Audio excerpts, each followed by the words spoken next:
God told Jeremiah, take your journey, go to the house of Rechabites, set wine before them, let them do merriment, because they are acceptable in my eyes.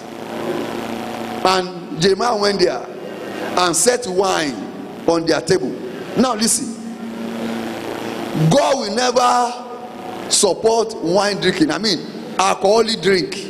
God said to Jeremiah, go and set it so that they do merriment, so that they rejoice.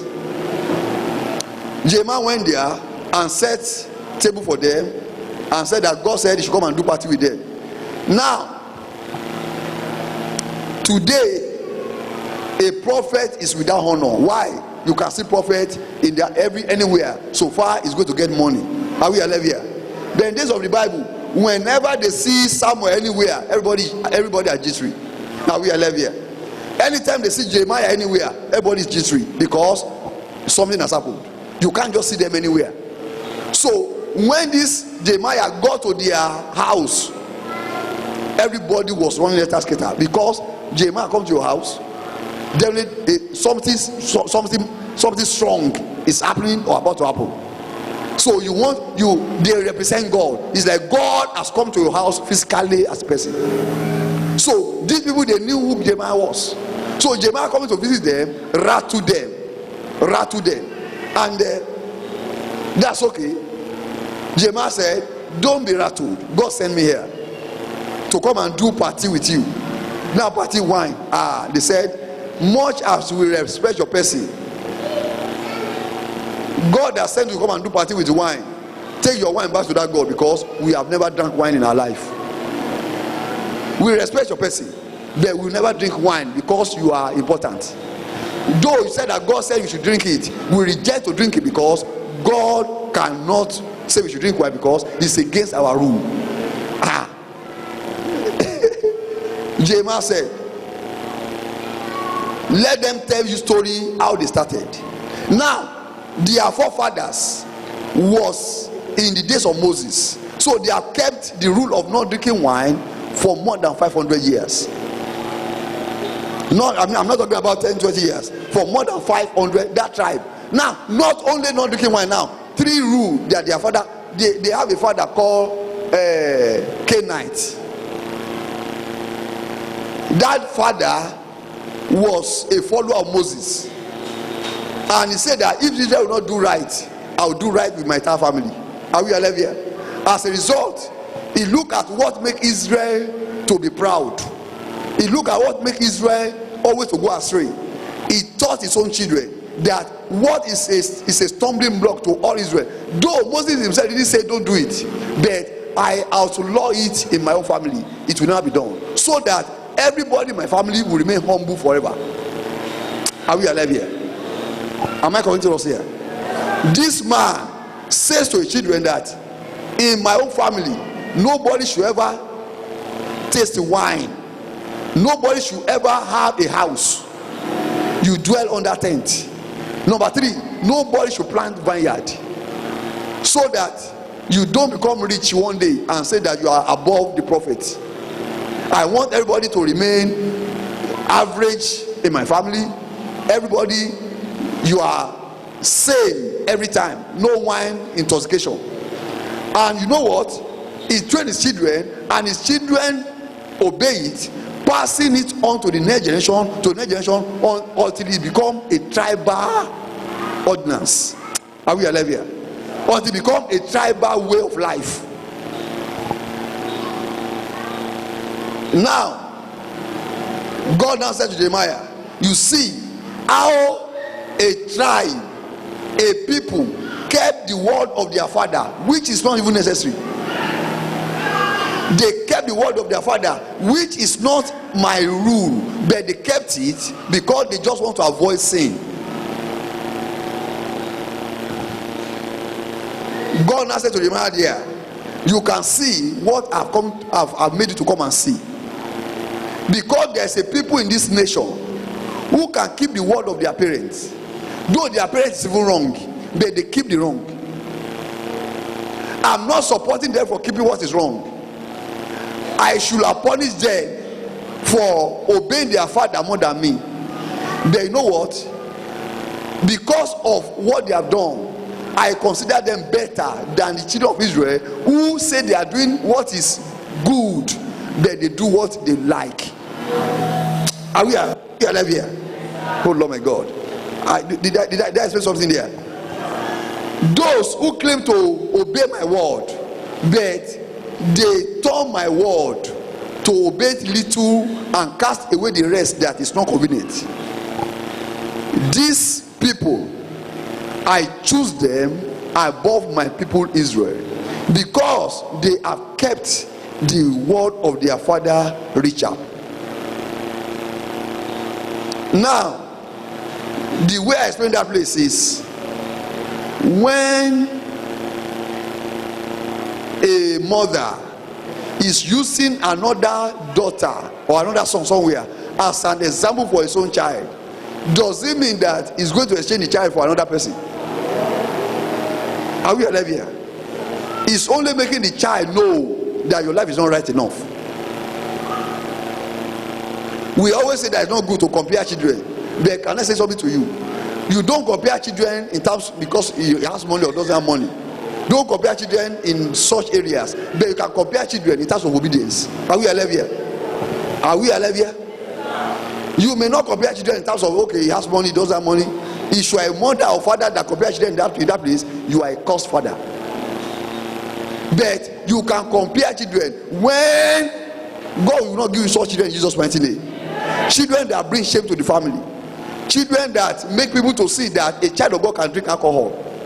Children that explain to the world that you can dress sagging as a son of God that everybody know.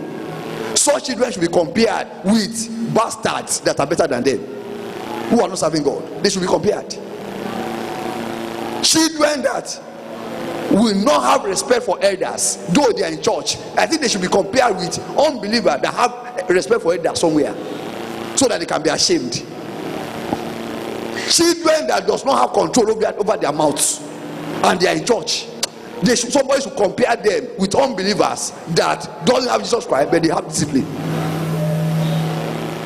Children that wear clothes as area boys and they are coming to church, somebody should compare them to unbelievers that know how to dress sanely without being crazily disposed to the world in the church.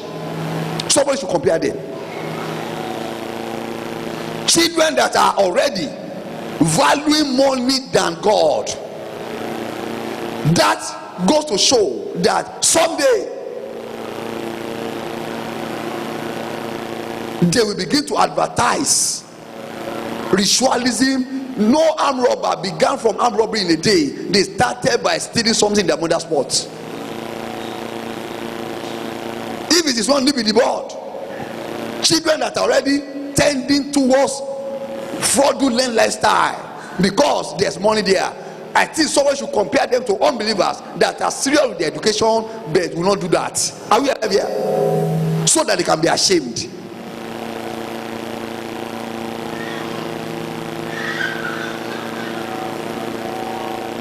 God here compared children of Israel with this stranger of a people, with his own children, and said that go and tell them that I accept them more than my children because my children are useless people. I reject them where my kingdom is available. I give my kingdom to strangers to possess, because they are forefathers, they are strangers, they are part of those that follow children of Israel out of Egypt. They are forefathers follow children of Israel out of Egypt as a stranger. So he told his people that we are strangers with these people. We know that they have a God and we want to serve their God. That's why I follow them. Please don't claim rights as owners of the land with them. Though Moses said they should be treated as Israelites, provided they do not break law. But please, we are strangers. Please don't forget that we are strangers. Don't go beyond your boundary. Stay within your limits. Their father won't there. That don't forget that you are strangers. If they accept us, it's only by grace. Don't frustrate that grace. Stay within your boundary. And God said, these people that are strangers in Israel, but I accommodated them because of my mercy. Can't you see that they are better than children of Israel born and buttered in Israel? God said, I reject children of Israel and I accept them. What does that say to you, child of God? Let us not begin to be overdriven by the fact that we have Jesus Christ. Jesus Christ says, on the last day there will be surprises. Some people, they even perform miracle in my name, I will reject them. Whereas those who nobody knew as anybody, they will hear, enter the kingdom of your Father that has been prepared for you. So as a result, pure in the spirit makes us to understand that these people, God fought for them, accepted them, pronounced their rightness over those who seem to be right, because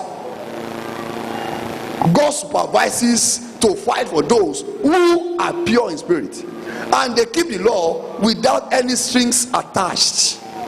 They are just keeping the law because they want to satisfy God of Israel. They want to satisfy the law of their father. So toward the end of that chapter, Jeremiah 35, you are going to see that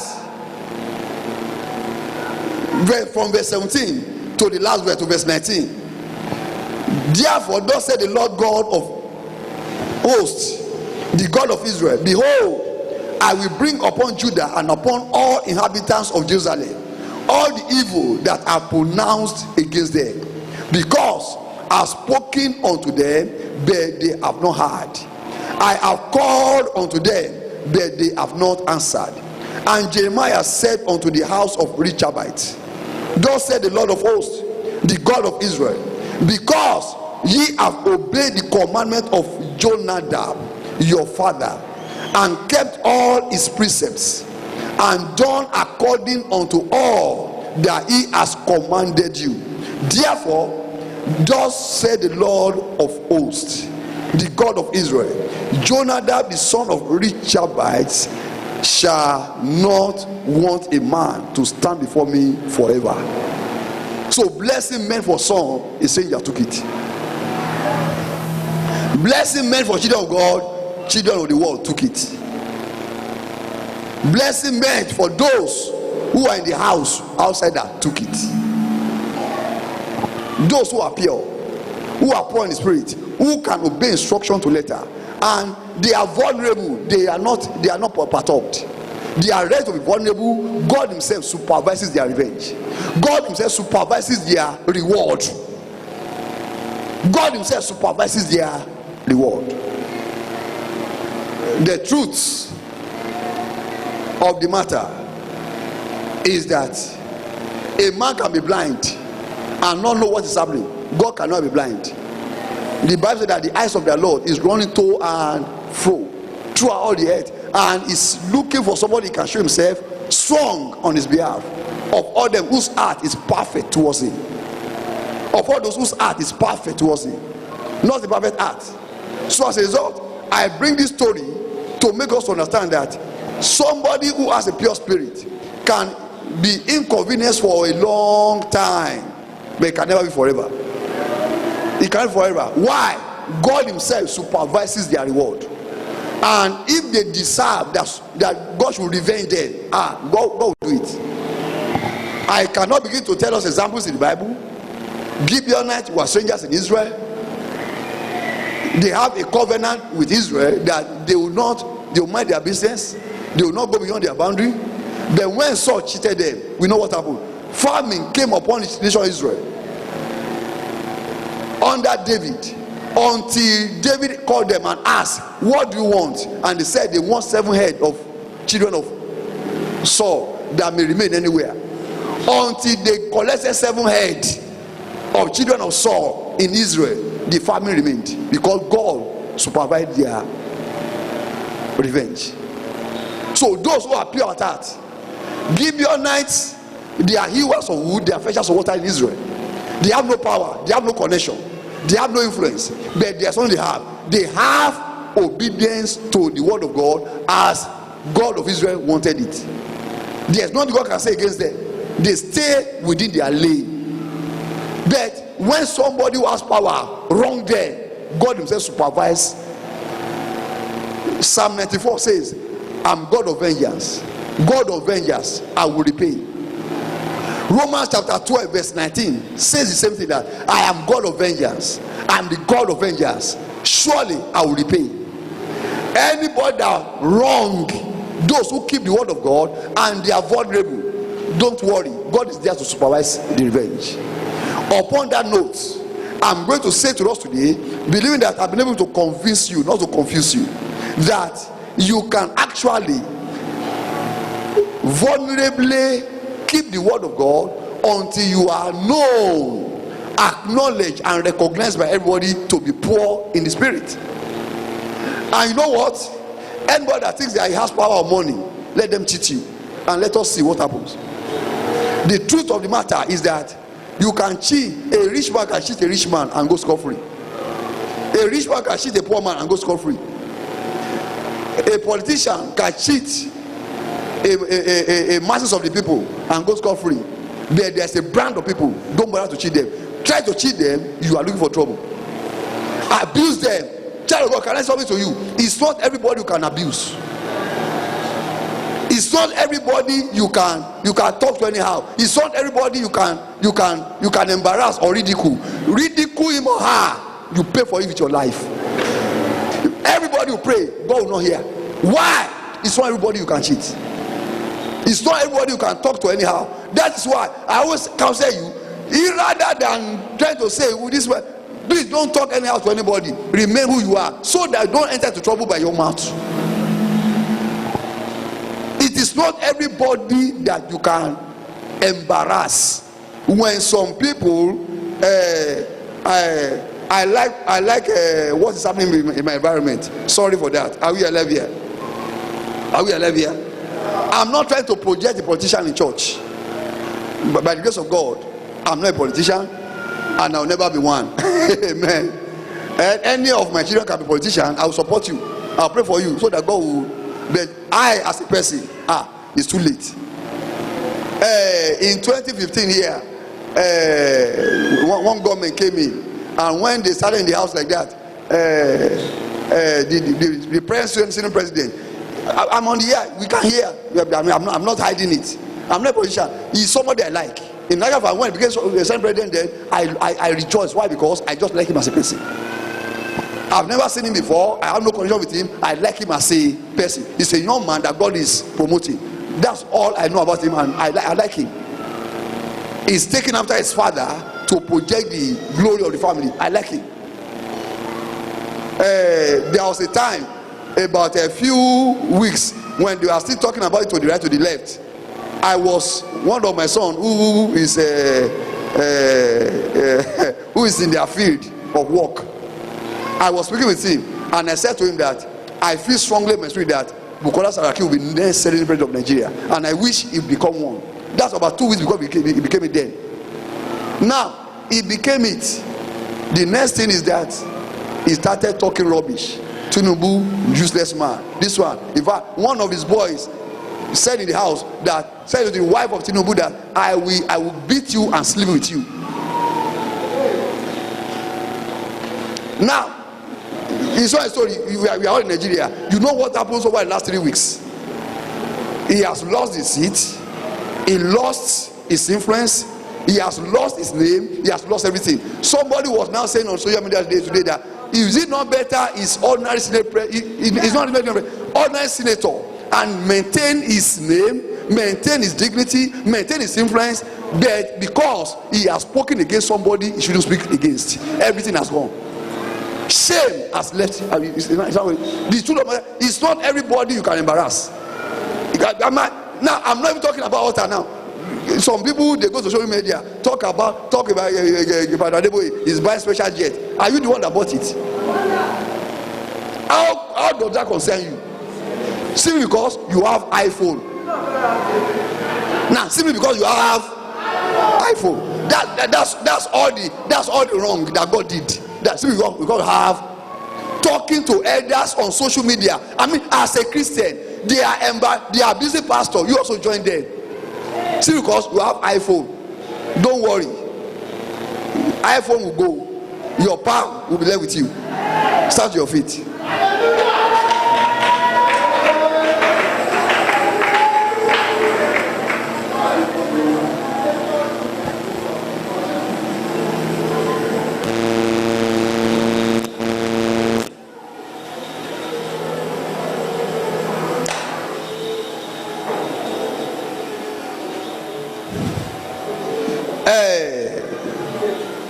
Don't say we have started again. We are still within the time, so we are going to do very quickly.